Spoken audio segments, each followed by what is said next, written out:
Let's start. Good evening. Good evening. Okay, that's a good start. We still have a couple of people missing, so they'll keep coming in.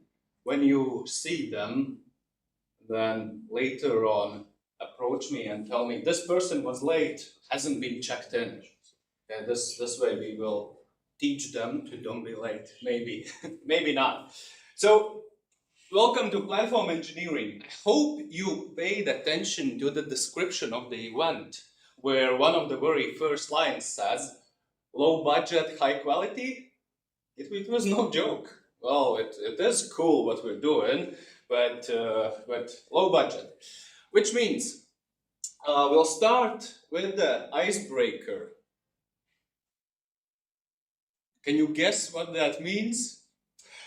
And then we'll get into the intro once you're done with the icebreaker, and then we'll have Henrik, and he will tell all about himself, by himself, and there also was good stuff on description written. So, without further ado, the icebreaker, just follow instructions. Hunger Games. You find 1-2 partners.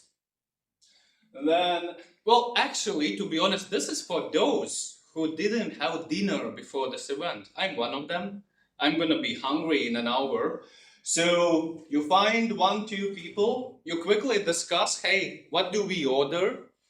And then, good suggestion is Volt, but it's too many options. If you want to go low options, simple pizza, Lulu.lv works.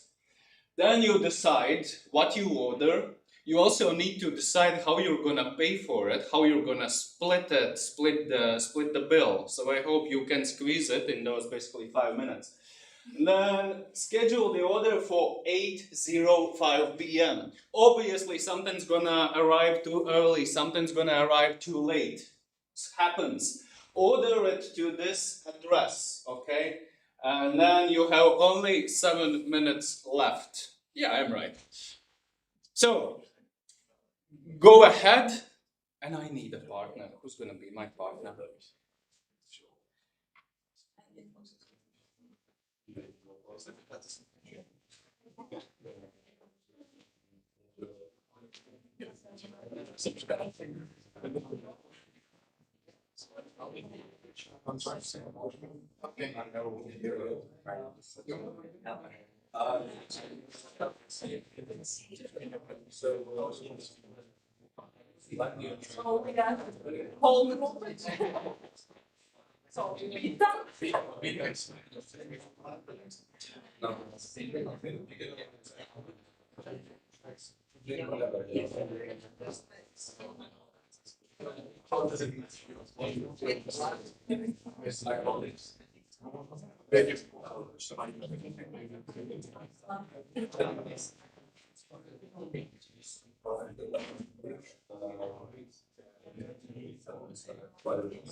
Then also like that's how. So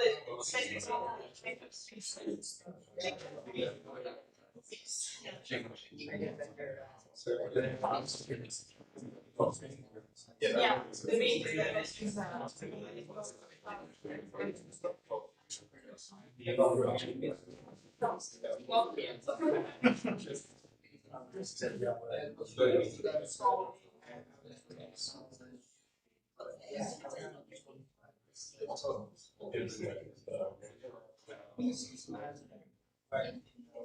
well, yeah.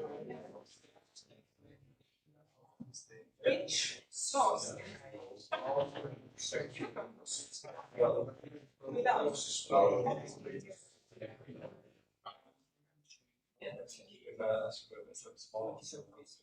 Yeah.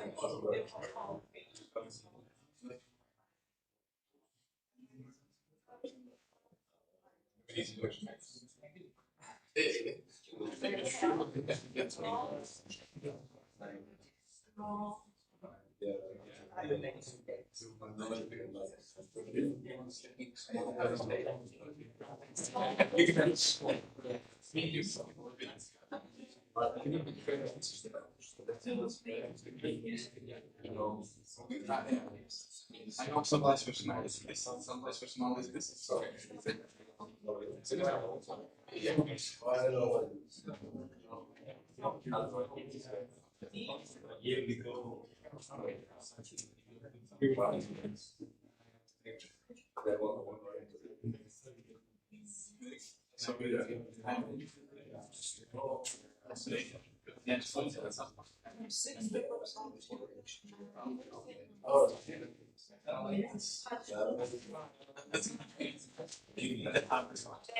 Pepsi.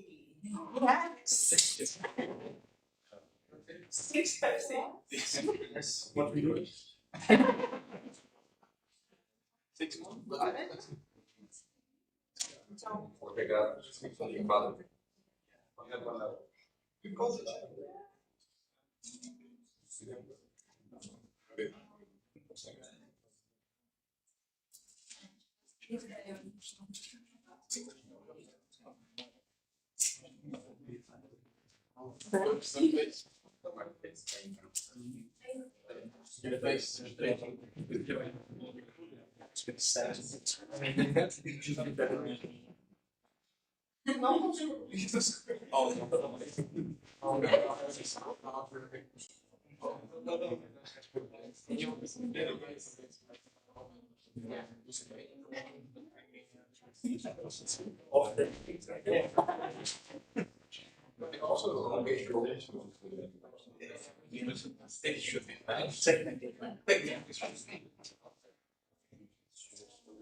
With the first one done.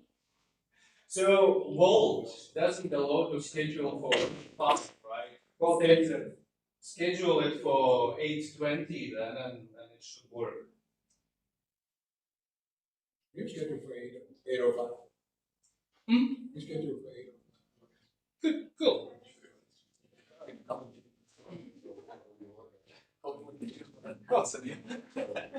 Hot in here. Somebody schedule.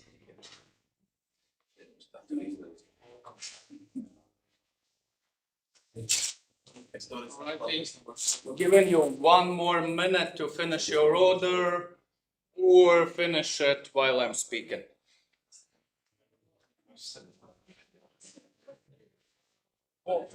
Ciao. Special seats. Okay. I hope you managed to make an order. If you didn't order anything, you'll just enjoy the time with others while they are eating, which is also absolutely fine. Moving on. So welcome, kind of now the real intro. Welcome to the Latvia DevOps and Agile community. I'll go fast today. What are we about? So first of all, we always put some part of short socialization in the agenda because we believe humans should talk. Then definitely these events or our community is about sharing knowledge and learning and things like that. Acquire new friends and acquaintances. I start feeling weird coming to these events and I'm like, I know you, but we have like nothing in common except this community. So that's cool. Grow DevOps and Agile community. Very soon we're gonna be officially 1,000 members. Of course, 500 of those have lost their access to meetup.com, but it still counts, right? It's official number. Happier DevOps specialists. I hope you feel happier already now just by getting to this place. And better Agile practitioners. It's not like they're bad, but they always want to be better. DevOps specialists always want to be happier. Makes sense to me. Then meet the organizers team. There's actually one picture missing. It was added yesterday evening, and this slide was taken before that. There's missing Daria. I will not comment on each member. You're not supposed to see names of these people. I'm somewhere there. I'm your host for tonight. If you have questions about anything, you approach me. And then I saw Marts somewhere. He just arrived. So if you have questions and you don't feel like talking to me, this guy who just came in, I don't know where is he hiding now, there in a corner, drop some stuff on him. This guy who was checking you in is leaving soon, simply because he had to. He basically came just to check you in. And Muratan at the devices there, and then Andrea is always like with one leg part of the core team, but actually responsible for this roof above our heads. So where do you communicate about stuff? First of all, if you don't know what's techies of Baltics, it's a Slack workspace, and you can find it from our webpage, DevOps.lv, which we should rename Agile something one day, not sure how to do that. Then, of course, on LinkedIn, you can find our group. You will be able to find kind of the all information is cross-referenced. So you find one place, you should be able to find all the other places. Also on Facebook, there's a group. And the most important one is meetup.com. And the website has some cool stuff in it. There's Arthur's was moving it to another EC2 or whatever yesterday night. I'm not sure does it still work. Haven't checked today. So, as I said, we're all about knowledge sharing. So if you have a story to tell, you don't need to be a super cool expert, or we're gonna help you to tell the story. If you are the super cool expert, then why you haven't applied there? Whatever is your situation, if you have half-done story to tell, you're like, could be interesting, good enough. Find the website, /events. You will find there a Google form where you can apply, and the evening is over. No? No. Partly. Then, thanks to the organizers team, people from these companies, there's actually going to be a few companies added soon because this is somewhat a new picture. We are internally changing, we are becoming bigger, I mean the core team. Is it my laptop or?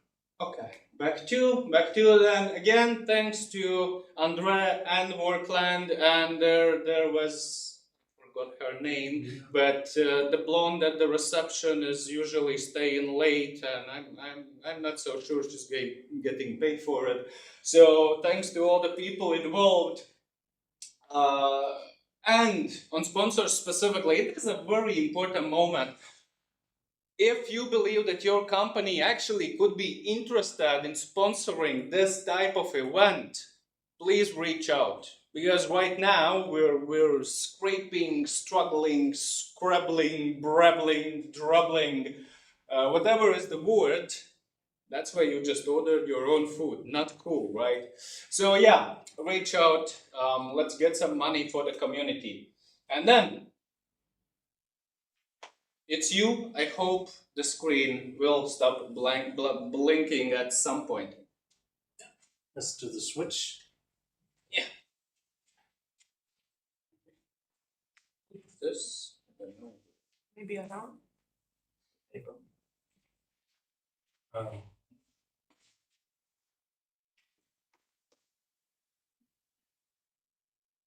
Yes. Hi. My name is Henrik. I'm from VELUX. So if you've ever seen windows on a tilted roof, it's a good chance we made it. We make a lot of those. We're an international company. And one of the things we've done is we have invested in platform engineering and cloud native technologies. And the team that you see here today is the team that is doing that. So we wanted to come here and share our story, our journey, and we want to get feedback and we want to share a bit back and forth. I will be speaking English because my Latvian is a bit rusty. I'm from Denmark, so I can either speak Danish or English, and a bit of German. So yes, today we have a couple of presenters, so we will switch a bit. I will start by introducing the ones you will see on stage today. So the first one is me. My name is Henrik. Try to pronounce that slowly because that's usually what people speed over. Yes, we have these funny characters in our language. Then we have Karlis, who's a platform engineer in our team, CCO. He'll do a demo or two. Let's see how it goes. And then we have Linda, who's also a platform engineer in our team, who will show something called Bura, which is a Latvian word, but she'll get into that, I guess. And then we have Jakob, who's also from Denmark, and also he has a background as a developer and also a platform engineer in our team. So we wanted to share this story. Since this is a Agile and DevOps group, I had to add some Agile and DevOps into this. And on Tuesday, I'm going to do a talk in Denmark with someone from another company. So I stole roughly that talk. So before I started, I want to make it clear, I'm not here to bash Agile or DevOps, but sometimes it's actually a good thing to say, you know, we know all the good things we get from Agile or from DevOps, but did we get in, what happened that wasn't so good, right? So I'll try and see if I can highlight some of the things that I think went bad. This is subjective, so don't throw things or anything if you disagree. I think this is being streamed on the internet. Hi, Jonas. Yes. So let's get going. The agenda, I'll be talking a bit about Agile and DevOps and how we came to platform engineering and what I think is next, which is what we're trying to do. Also where platform engineering came from and so on. We'll talk a bit about Backstage from Spotify. How many of you know Backstage? One. By the end of the day, more people should be able to raise their hands. Yes? Then we will show something we call MakeIT, which is a concept, I think, for now, or framework or something. And then we'll talk about something called Tanto, which is a Japanese word for dagger. So we basically try to reinvent CI/CD. And then Linda will talk about Bura, which is a really nice way to release stuff. And then we'll wrap it up and maybe do some takeaways, answer questions, and so on. Yeah. So if we go back to before Agile, many companies looked like this that did software. We had Dev that had a handoff to test. They might not even know who they were. They then handed it over to security, and then they handed it over to ops. If you were more simple, you would only have two of these. And this is where the whole Agile story begins. So the problem here is that one of the problems is that developers are basically held back. Because if you know theory of constraints, if you read The Goal about bottlenecks by Eli Goldberg, you know that a system is only as fast as its slowest part if it's coupled in series. So the bottleneck decides the speed. And there's a lot of problems here. And then Agile, they learned that, hey, what instead of doing waterfall, we should do it often so we can get feedback soon and all that stuff. So Agile brought us 4 values and roughly 12 principles. I actually can't remember if it's 12 or 14, but it's in that neighborhood. How many of you have read the manifest? Very few? Okay, then it's 12. And what it meant was that they did these small increments or small iterations. Some did Scrum, some did Kanban, some did XP, and so on. We want to get feedback fast and all that. So that's really good. We wanted to release often. And that's great for developers. But is it good for the rest of the chain? Right? Because if this, they got superpowers. Now they wanted to release maybe every week instead of in 6 months. And Ops was not ready for that.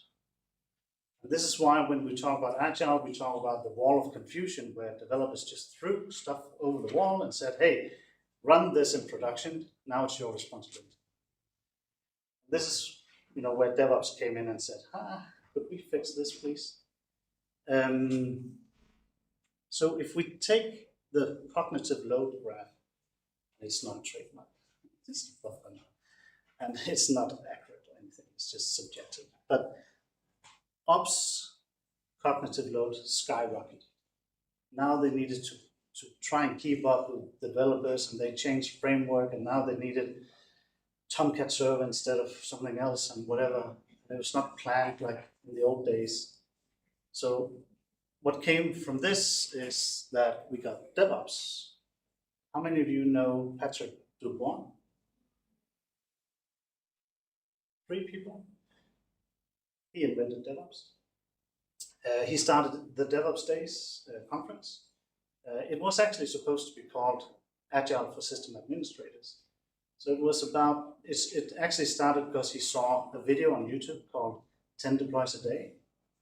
And back then it was ludicrous. If you could, nobody could do that, but this company could.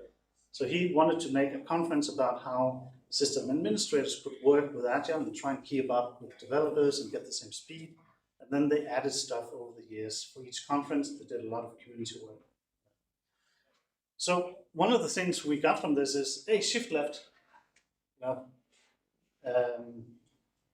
I actually heard a guy in Copenhagen a couple of weeks ago say, my developers don't need to learn much.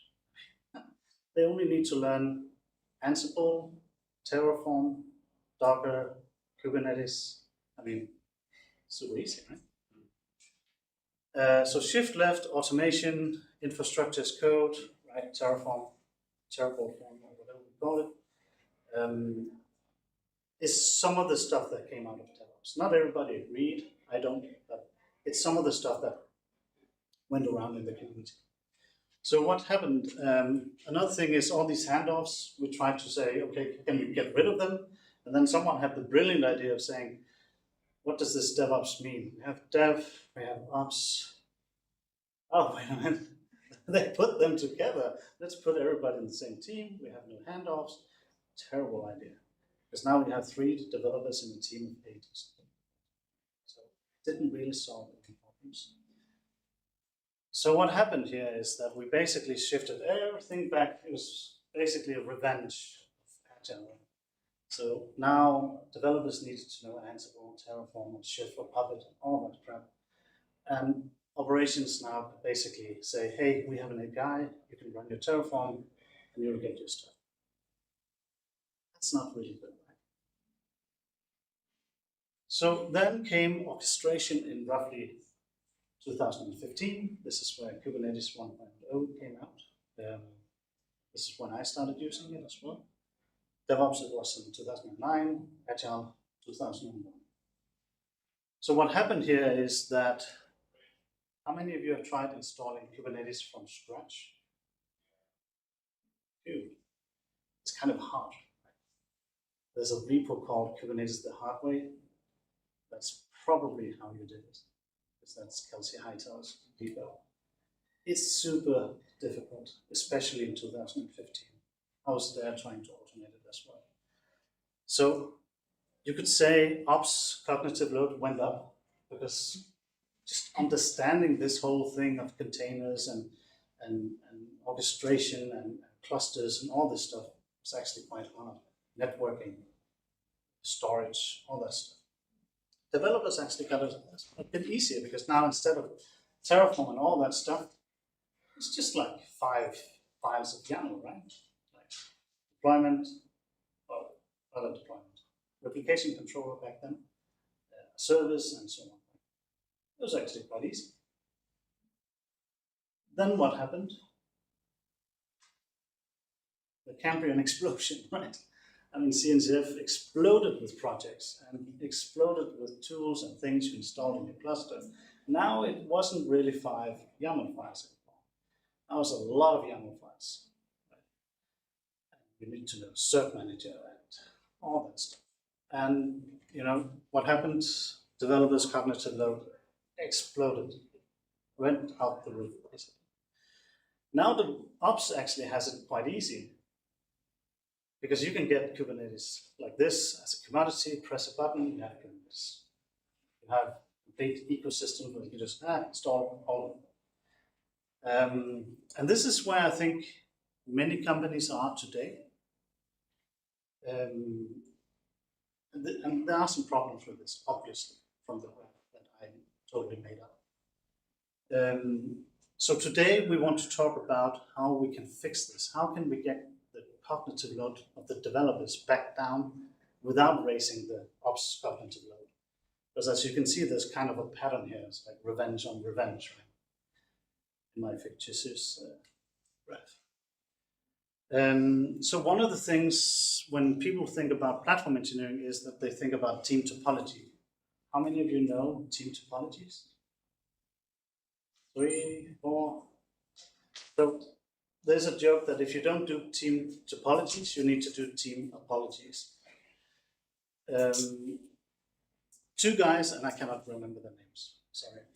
They came up with team topologies where you basically have these types of teams. So you have stream-aligned teams, those are the red teams. They are end-to-end. They own a domain or subdomain or a bounded context if you do domain-driven design. There should be no dependencies to other teams. Then you have the purple ones, the enabler team. So this could be QA, so they facilitate. So they go out and help you with security, or quality, or whatever it might be, testing. And then you have the yellow one here is the complicated subsystem. So if you're building a bank, I worked in a bank, you might have a complicated subsystem called card payments, because that's actually quite complicated. And other teams don't need to know all that complexity, so they can use it as an API. Right? So there should be no dependencies, but they should be able to use it with an API. It might be a REST, it might be messages on queue or whatever, it doesn't really matter. And then we have the last one, the blue one. This is what people many times focus on, the platform team. The platform team should also be pure API. And it's not just REST, it can be many types of APIs. Tonight you'll actually see a couple of ways we made APIs that you would maybe normally not see as an API. But if you think of domain-driven design, where you have 2 domains, one of the really important things in domain-driven design is that you have this anti-corruption layer. So the language of one domain should not bleed into another domain. You need to translate it when you go across domains. And this is also what we try to do today. So a lot of the stuff we will show you today is basically an anti-corruption layer between developers and platform team. So yes, if you don't have the things we will show you today or something similar or whatever, you will only have a platform team I've seen companies say, hey, we have 1,000 Kubernetes clusters. We automated it. And then we took a Kubernetes cluster and we gave it to someone and said, good luck. Now it's yours. Oh, you want a Kubernetes cluster? Here, now it's yours. Good luck. With everything inside of it. And basically what they got was this. The big toolbox. This is all domain bleeding into developers' domain. Developers should not need to know anything about Kubernetes to get something to run. If they need to know it, you're not there yet. Because then your domain is bleeding into it. Right? So what we want to do instead is we want to take the big toolbox, shut it, and put an API on top. And say, developers, use this, then we'll take care of all the details behind the scenes. Yeah? Are there any questions? I'm just talking. We'll do good on the test afterwards. So developers should just use an API. And it might be a bit difficult to think about what can that API be, and that's what the team will show you. Yes? So this is what we call developer experience. Some people, when they say platform engineering, also say, well, that's part of platform engineering. I think that's a bit dangerous. I would like to actually be very explicit about that you do this kind of stuff. Yes. Super. So now we have backstage, and we can just switch to the. Oh, we can actually stay here. Yes. We have Jakob from the team. Hello.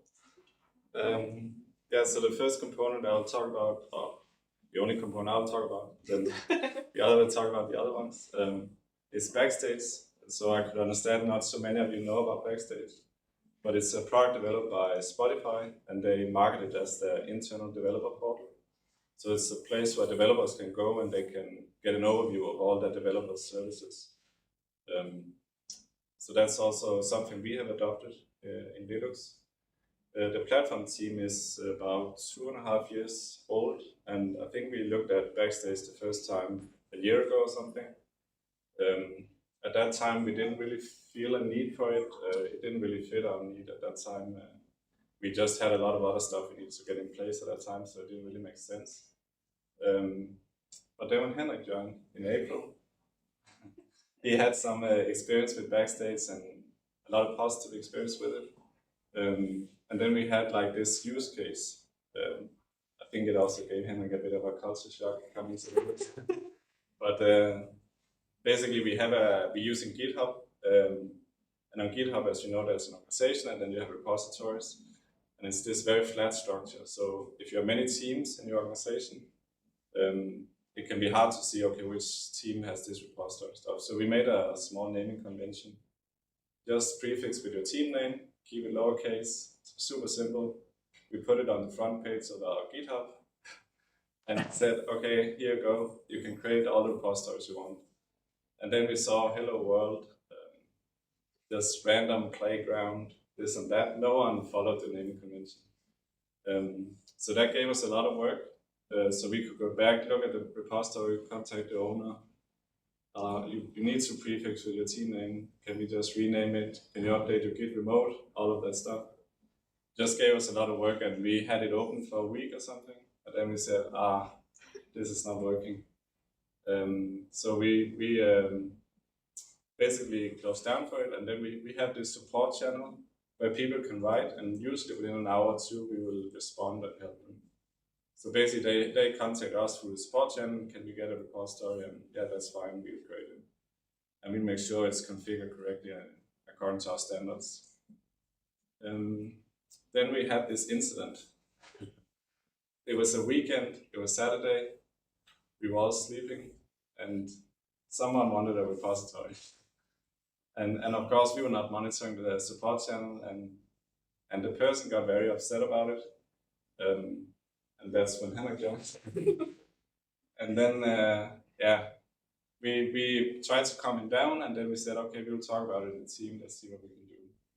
And Henrik, of course, knew Backstage, so we thought, okay, this is a good fit to introduce Backstage for. So Backstage can help you with this kind of thing where you have these self-services. So instead of we having to go in and create a repository, make sure it follows the naming convention, Backstage can sort of scaffold all of this for you.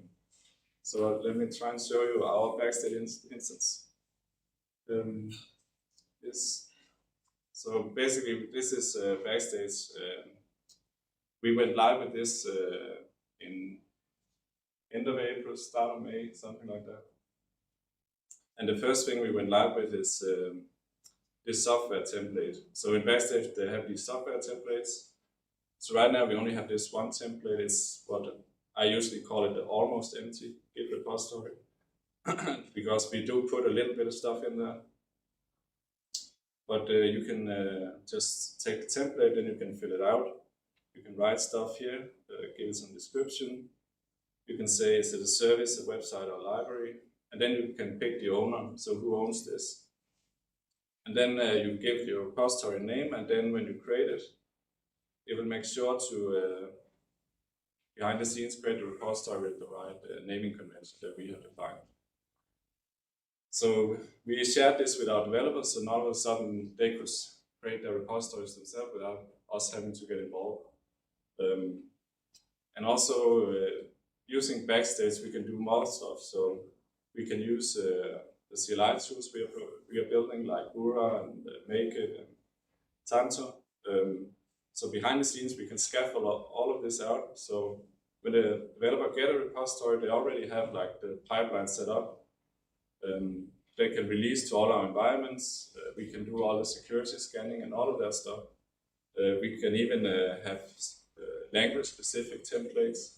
So for instance, if you're using Golang, we could set up like a whole API for you, like a very basic structure, and then the developers can just focus on the business requirements. They don't have to sit and work with pipelines and all that other stuff. So that's something we want to do in the future with Bura and MakeIT and Tanto. Also, when you register components through Backstage, they show up here in your software catalog. You can search. So I can just show an example here. So here we have a backend, and you can see the whole the relationships, how it who owns it. You can even zoom in. Let's see. So we can zoom in on the API here. You can see the API definition. So this is a very simple API, right? But you can imagine if you have these APIs internal in the company, you can share it this way with other developer teams. So this was the first thing we went live with Backstage in May. And then shortly after we went live with that, we had another team reach out to us. They wanted to use these GitHub runners. This is an embedded team, so they're doing a lot of embedded programming. And as part of their pipelines, they reach out to hardware and need to communicate with the hardware. And to do that from GitHub, you need to set up these runners. But it requires that you are an admin in GitHub. So we kind of had like 3 choices. We could let the team become admin on GitHub. We really didn't want to do that. We could also do like we have done previously, say, write in the support channel, we will help you. But then we'll sort of give ourselves work all the time. And that's also something we would like to avoid, this repeated work. And then the last option, now that we had Backstage, we could try and create our own extension. So this is what we have done. So Backstage is very flexible. You can build your own extensions. The community has also provided a lot of extensions, so you can use those and for free. But in this case, we didn't find an extension in the community, so we created our own. So here you see we have this extension in the menu, and when I load it, I get into this GitHub runners page. So this is something we have built ourselves. And then you can see these runners are into groups. And so if I select the group I'm part of here, I see all the runners and their status and their tags. There's more groups than you can see here, but because I'm not part of that group, I will only see the groups I'm part of. Then I can press edit here and I can see more details on the runners. I can add tags. So this is also components we build ourselves. This little tag helper here. And I can remove them again. And some of them are mutable, those cannot be removed. Finally, they can add their own runners where they select the architecture. And then you get the instruction for how to add your runner. And all of this is behind permission, so only the right teams can see this. For people who are not part of this runner group's teams, they will not even see this extension when they go into Backstage. So this, we had the talk with the team some week, and then the week after we had the version up and running. So and they had very little feedback. We had 2 iterations on it, so it was quite quick to get it out there, and they could benefit from it, and we didn't have the support task before. Yes, I think that was my little demo. What do you think, Karlis? I think You want to? demo and then Karlis. Yeah. I'll do this.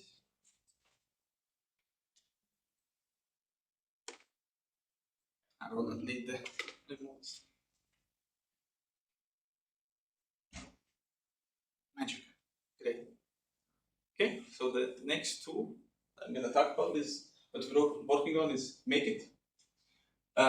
Here are some pointers about it. So what it is, we make atomic actions. So we try to allow developers to also work with the same actions and what pipelines run, because you might know developers, they develop an application, they're like, okay, I made a new update, is it fine? Can it go to production? Can it go to development? It needs to go through, most likely you have a pipeline. It might take a couple of minutes, might take a couple of hours, depending how big and complex your application is. And the feedback might not be the best, because developers might want to know, is it good enough right now in their own branch, you know, with the faster feedback. So we developed this tool with these smaller actions where developers can just run them individually or all together, and they would be exactly the same in pipelines as well. It could run everywhere, meaning it could run locally in a pipeline in Azure, pipeline in GitHub, Linux, Mac, and Windows as well. So it wouldn't matter where you run it. One of the greatest features it has, or what we advertise for the teams, is this opt-out option, because we cannot predict, you know, the minor details that might add to pipelines. Because you might have a Docker build, but one team might just have a regular Docker build, other might have arguments A, one might have unique tags there or different arguments, and so on. And then this allows us that we have some templates, some basic there, and then they can copy it in their own repo, adjust it however they want it, and the MakeIT will run their own version. And what I already mentioned is with the faster feedback. So, for example, the example I will show you is about image scanning, which we have in place for security checks. And you know, it might take, in my example, it's going to be, it took 2 minutes on pipeline. It's not big, but locally, if demo guides are good, it will show you that it could do it like in maybe 10 or 20 seconds. And it could potentially save more time in that way. I said if demo guides are good because when I came here, demo guides were not good. So fingers crossed it will actually work as expected. So we'll go on the demo part right now. Here is just an example action we have in GitHub. I just wanted here to show I have an image there, some basic one, which, you know, the scanner result has failed. There are some issues, you know. When developer sees this, he's like, I have to go, I have to fix. Then you could yourself locally as the developer come and be like, okay, I have this CLI called make. Let me try by myself, see if it really failed. I could build a container myself, it does its job. It's setting out the variables, setting out all the repo. The image is built locally. Cool. And if I scan it, does it really fail? Is it really that bad? Then this is the part where I cross my fingers that it does it in a timely manner. If not, I have a backup plan while it does it. I'll give it 3 more seconds. If not, then let's just keep it there for a while. Let's remember this part. Let me go to the next part while it's doing this. Let's go to the next topic, which is we have all other actions as well, including Helm. As you know, in Kubernetes, you deploy things with Helm. And one of the things we want to check is the Helm chart okay? Is it compliant, and so on. One of the things we could do is lint the Helm chart, and then you could quickly check, oh, it's linted. But you know, Helm linting checks only a few things. You could do other things. We have like a quick peek. We have compliance for Helm. We have conformance tests, and so on. But you know, after all of these checks, you would have to push it. And if you do it locally, it's not nice if you have to run, you know, make conform, make compliance, and lint, and so on. That's why we have also some scripts that combine them, like this dev Helm, where it just runs all of these for you. So developers don't need to remember all the proper steps how to do it. And you could just run dev Helm, and it would run all of the separate actions, you know, in the correct order as we expect developers to do them. And the longest check here is the compliance, because it iterates through every single values file you have, so all the potential options. And then hopefully when this is done, the other one is done as well. So by the end of this, it was a dev, so it checked everything, it's compliant, it's conformed, then it's pushed to our repository or registry.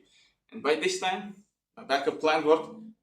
Going back to the Docker image, sorry for being so chaotic, but just to save time, here, the same result, same issue. And if developer is like, okay, I need to fix it, how could he or she do it? I'll just do it the old-fashioned way. So you could, this is the example Docker file we have that we, you know, kind of basic one, but we know 99.9% of developers, the 0.1 is us, will not use this one. So they want to change it. And you're like, okay, well, let's, for example, change the version to, instead of from 15 to 18. Let's see if that fixes the change. I would need to, we have this Bura file which tells all the instructions for make, like where things are located, so it knows. I would just need to mention that container is in path. Let's make a typo just to show one more thing. I will do build container again. Then I made a typo, so just so developers also are incentivized to, you know, follow some schemas we have in place. There's also some documentations in there that people could follow. And then we do the same build container. We build the new one with the path where we are, which is right here in the Docker file. We can see that it's changed to 18. And is the scan result any better now? So the developer doesn't need to go to GitHub or Azure DevOps or whatever. He can do it locally. He does the change.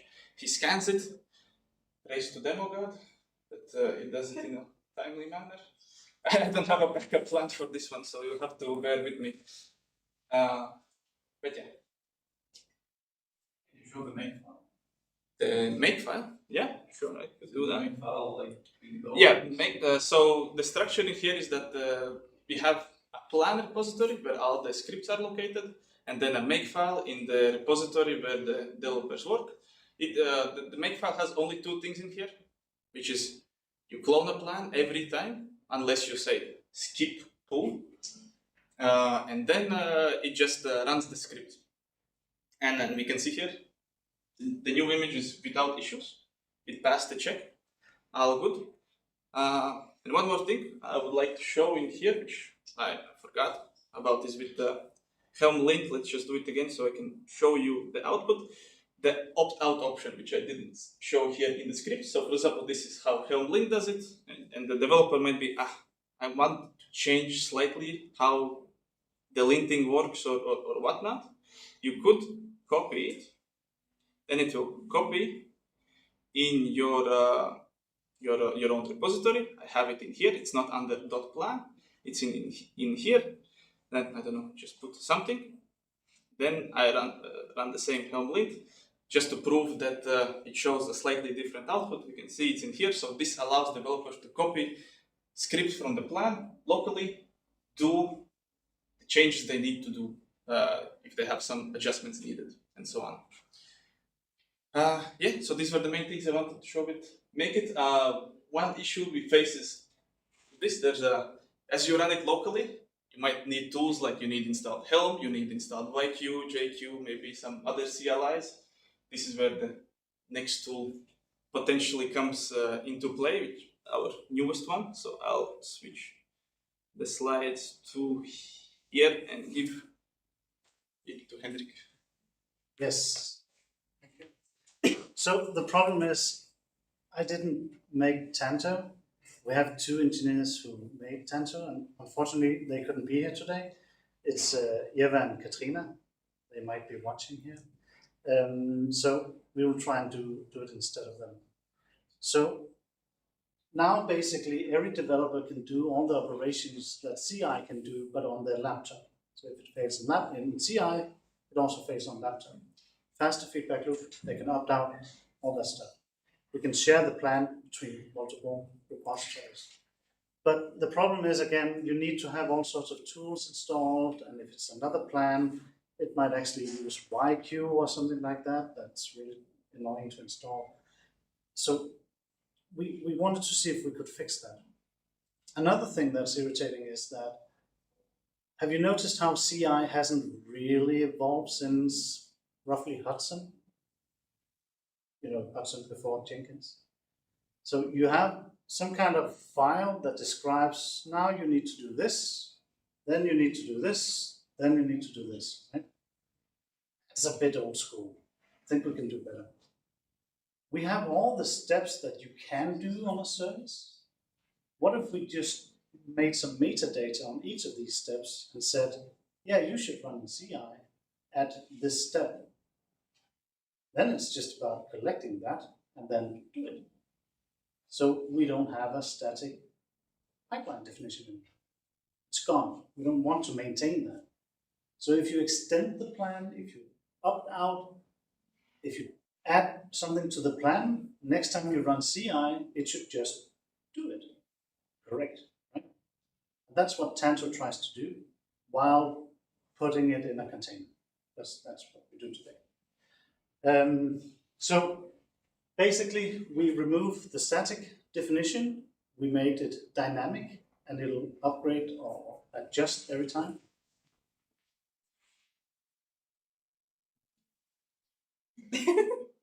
You're back.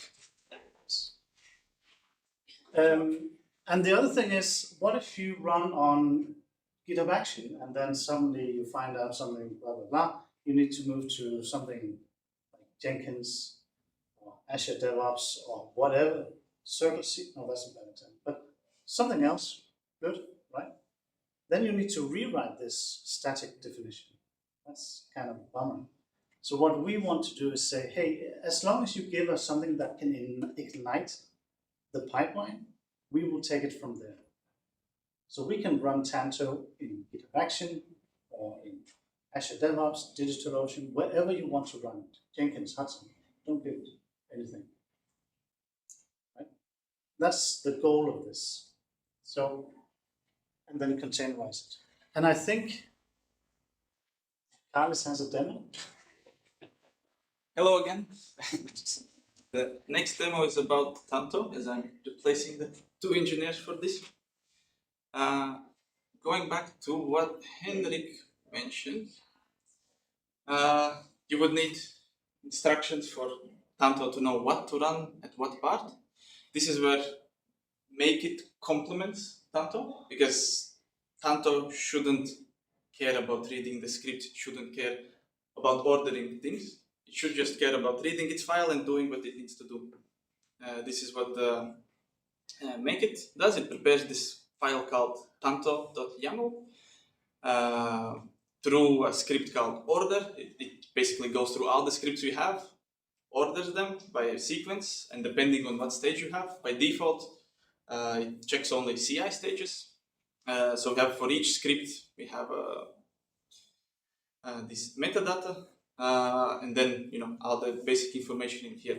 And the people could, the developers, or in this case not developers, pipelines, would know what to run, depending on what parameters you would put, because MakeIt by default, as I said, prepares only CI parts, but you could be, you would want more than that, because the CI could only work potentially when you work on your branches. Before going to main, you would want to, do all these. You want to make sure the container is built, all the things are compliant, the scanning went fine, and so on. But it doesn't actually push anything. So if we do it here locally, I could just change this stage bar to CD, just for a quick example, and do make order. Then it goes through all the scripts again, and we have a bigger tanto.yaml file. We see that there are some CD stages, but the sequence still has the higher priority. Either the CI or CD stage is just informative for the developer to know where it potentially would be preferred to go to. So yeah, and then based on this, Tanto would run it. I will quickly show it as well. I will unset the stage so I could make the order again, so it's a bit smaller. And it will basically read the file directly, so I will slightly shorten it to save some time. Let me remove the first two, because I'm just showing here the principle. So now I adjusted the Tanto YAML manually, which you shouldn't do if you use this. But for demo's sake, it would run these two tasks. You would basically run it through the binary, as it is a Go application. In my case, I would just invoke it with like this. One thing that we have before I actually run it is a Tanto list, because developers wouldn't probably, if they want to check what will be run, they wouldn't want to look at the YAML file. There's just Tanto list where it would just output it to your terminal. Simple as that. But the actual running part, you would just run write Tanto run, and then it would do the steps for you. It's also a bit slower here than I checked during the day. So during that, I can just talk. As we mentioned, the good thing about Tanto is that it gives the advantage of you not needing all the different tools, because we checked MakeIt, it has like 20 CLIs you would need to install to use it, which is not like print like, hey developer, this is really cool. But to run this, you need to install that and that as well. And that as well. It's not very convincing. But with Tanto, you would just need your Docker, because Tanto runs things containerized. It uses Dagger, and the container will have all the tools you would need, and you would just need the Tanto binary and Docker. And this is the example of the output that we just had from the two steps, from the conform and delete. The output is the same as MakeIt, because Tanto runs MakeIt, it just runs inside the container. It doesn't do much else aside from that. The advantage, as Henrik said, we could just do it in a pipeline, and it's always ordered. We can change it how we want. It's pretty dynamic, and that's the biggest advantage of it. And yeah, and this is how we prepare things for deployment, but the deployment isn't done directly from here. This is where our next talker will come into play, Linda, to talk about Bura. Yes. Hopefully last switch for the evening.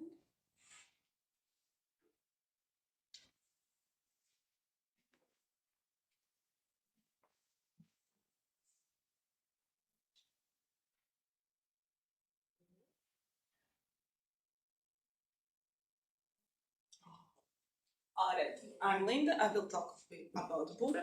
And yes, I was cheeky with the naming, because why not use Latvian? It's a very not that common language, and name is short. I like that. We don't want to type a lot of letters when we use command line. It also is about seafaring. Kubernetes, Helm, Bura. Excellent. And it also is sort of conveys the idea of Bura, which is to help get faster to your destination. And so what we want to do is to help developers get faster to environment. And yes, a little bit of backstory why we needed this. When we switched to GitOps, so we had Azure DevOps pipelines, a lot of deployment pipelines. I wrote them myself, I maintained it myself. A lot of work to put into it. And then we switched to GitOps, and it's like, yes, awesome, we can get rid of the deployment pipelines. But what happened? We replaced pipelines with pull requests. With GitOps, you have to define, hey, I want this version to be deployed. So you, in the end, still sort of deploy, but just by merging to main.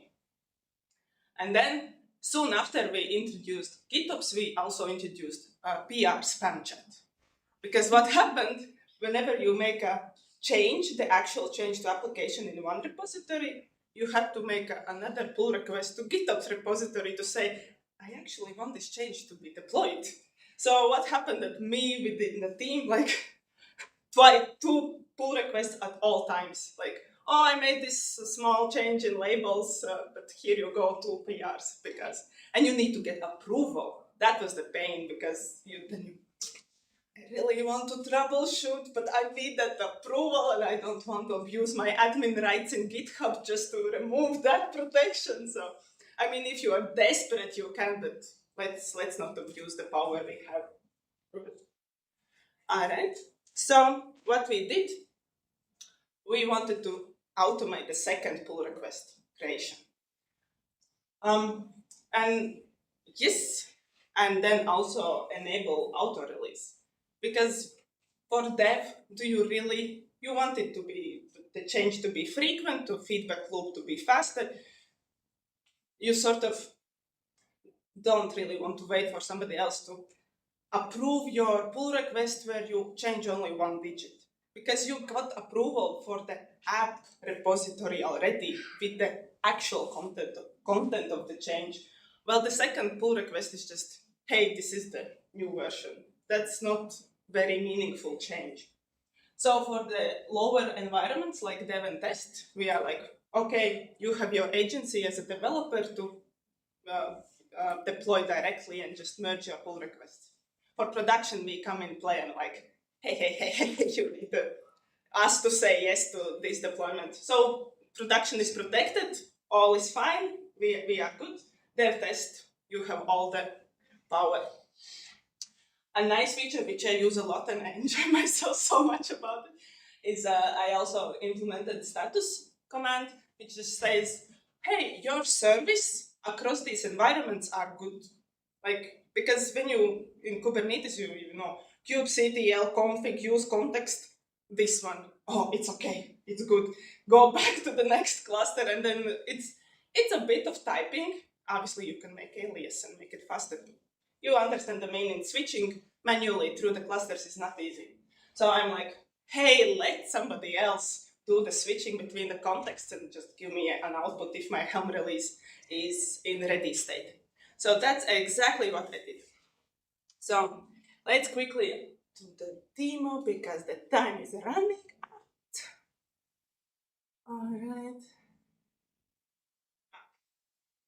All right, so this is a quite typical app repository. You have your source, that's where the application is defined. You have charts because we use Kubernetes, and then we have Helm. So, and then what we introduced, we removed multiple values files. What we do, we have to define specific values for environment. We have separate values files, and then we layer them to override something specific. But again, multiple files to maintain, not great. Anyway, so we have these values. I have squished it, but believe me, there is some values in there. And some, yes, metadata, anything. So we introduced this Bura.yaml file. So our CLI cares only about this file. That's the one place where it looks for the inputs and information how to create. So yeah. So Bura, great version demo. Blah. Now it's in our Artifactory. I will not show Artifactory, but if I put a list, it shows, hello, there is a demo version in our Artifactory. I could also, if just for the sake of proving my point, there is demo one, so it wasn't there before, so that's me doing all this stuff. So we have created a new release. In that release is actually a zip folder with Helm release objects, because we use Flux operator and they have Helm release objects in the GitOps repo. And that's the thing we change when we want to deploy. So, and when we release, so Bura, release this version demo to environment, the dev infra. So it's doing the magic. You can see creating a pull request.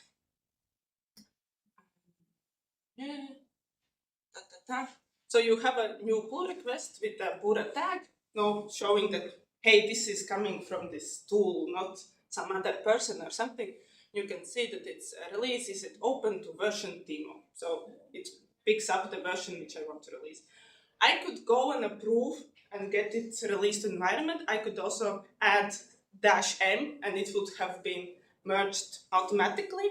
I don't want to break my application in environment, so I will not demo breaking stuff. But for example, if I would break I could just do status is it opens. This is a bit longer because it has to switch between clusters. Oh, it's success all across the clusters. We have more for this, usually it's 3. So very fast because we had, but that is our Bura CLI we have been working on. It's ready to get to developers. I am excited to get my feedback. I think it's gonna be helpful. It's helpful for me already. And I'm a platform engineer. I'm not doing that much of application development. So I am excited to get it out of the boat.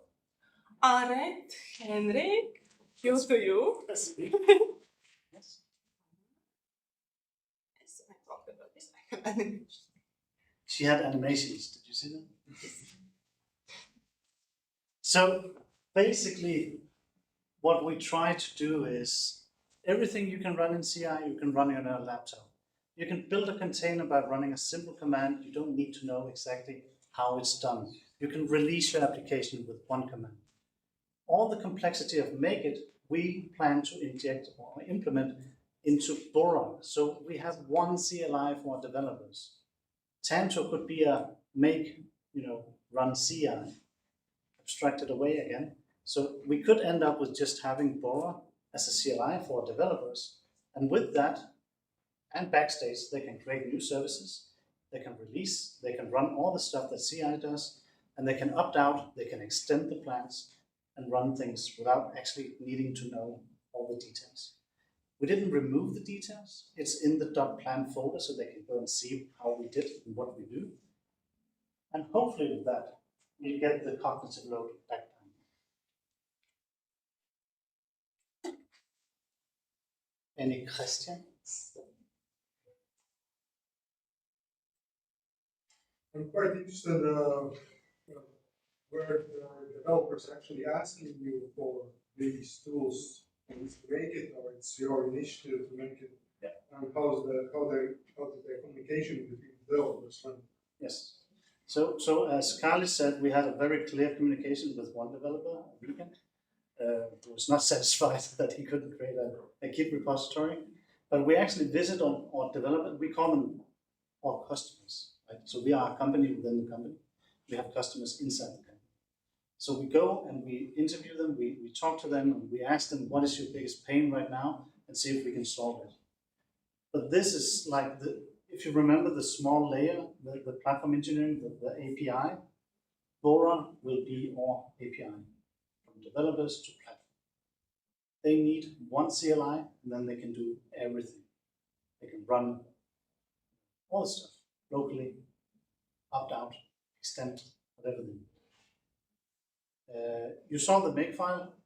Those of you who know Make, I know you felt ill. We really misuse Make to do the stuff we want, but we will actually remove that because we will move that complexity to Bura in the Go sequence. Before we continue with the questions, I assume that for someone food is coming, so if that's happening, just go get your food, and the dining room is over there. So kind of don't feel bothered, go out when you need, but I'm sure there's a few more questions in the meantime. By all means, shoot. Not with food. I'll go with the next one. I definitely missed something in the whole story, so I'm sorry if the question is just whatever inconvenient. But it seemed to me that you basically have a power to stop all developers from building with one bad comment. That I most probably missed something. I mean, when the developer runs the CI on a local machine, it pulls the latest code from somewhere. What about versioning? What about configuration management there? So we have these plans, as we call them, in the Git repo. So we have one that we use today that you saw, and you can inherit this plan from a service. So in the Bura file, you define plan, then it clones this plan. You can add so that you can say, well, I have the plan, but I want it from a branch, or I want a specific tag. Hopefully people will just go with the latest because we want people moving forward. And we'll actually be very careful about making changes. We will also make changes together with developers and ask them when some will break something, so they can also plan if they need to change it. The great thing about having a Bura file in each repository is you can use tools like Backstage to scrape them and get all sorts of information about your tooling, like how many people uses this plan or this plan, right? Or some other stuff, this Helm chart, whatever, who opts out on the security step. I might want to know that. Right? Return to 0, that would be bad.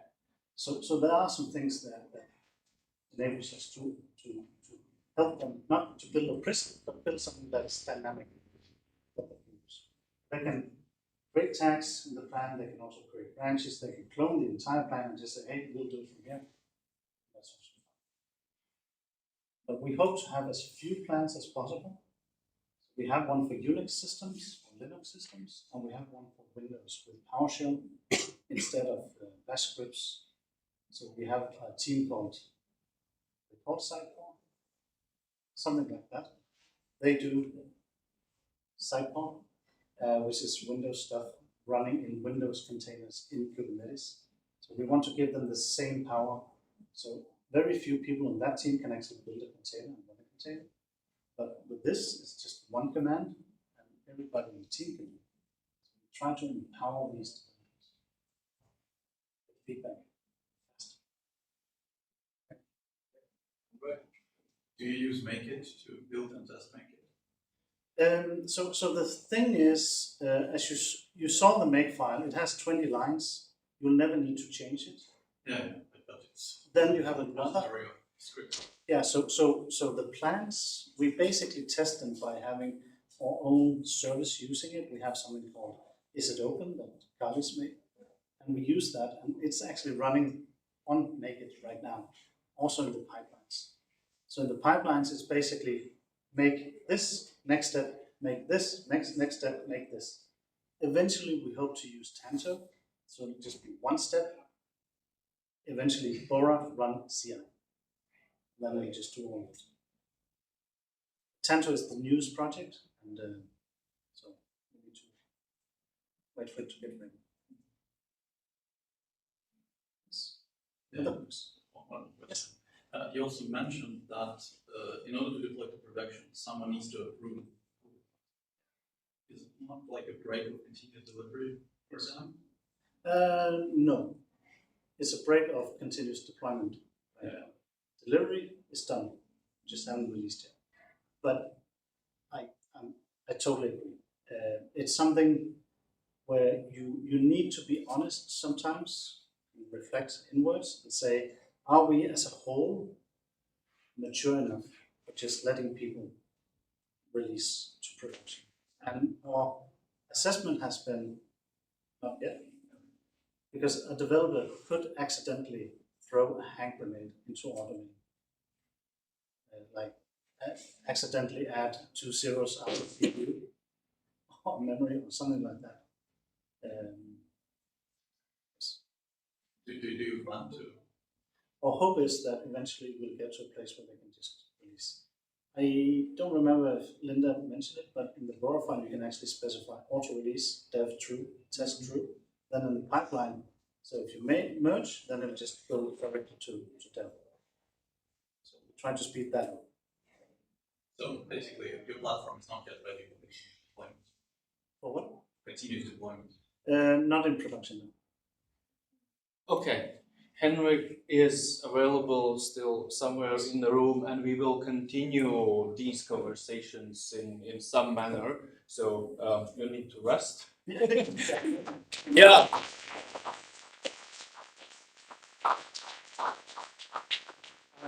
Thank you to the team. That was amazing. Before I forget, unfortunately, I have only one gift from the community, but it's still amazing, and actually you can share it. It's a mug with community logo, so a nice thing to share, right? So thank you, Henrik, and thank you to the team. But we will continue right now. 30 minutes break. It's what 8:18. We should be continuing at. Where is it? No, I'm sorry, agenda is there. So we are changing this to 8. How much time do you need? 45? That's gonna be 25 minutes. Should do. So we continue at 8:45. Let's see how crazy it goes with the food. Good luck. Continue the conversations. I believe there's a rule that no eating in this room. Are we streaming the workshop or is it over? I believe the workshop is going to be so specific and lots of bad stuff may happen. So no. Yeah, let's say goodbye to everyone who's on the stream, because workshop is gonna be like under pressure, thinking and figuring things out. We don't want to see our faces when we do that, the engineers and whatnot. So yeah, back at 8:45 the room. Everyone else, goodbye.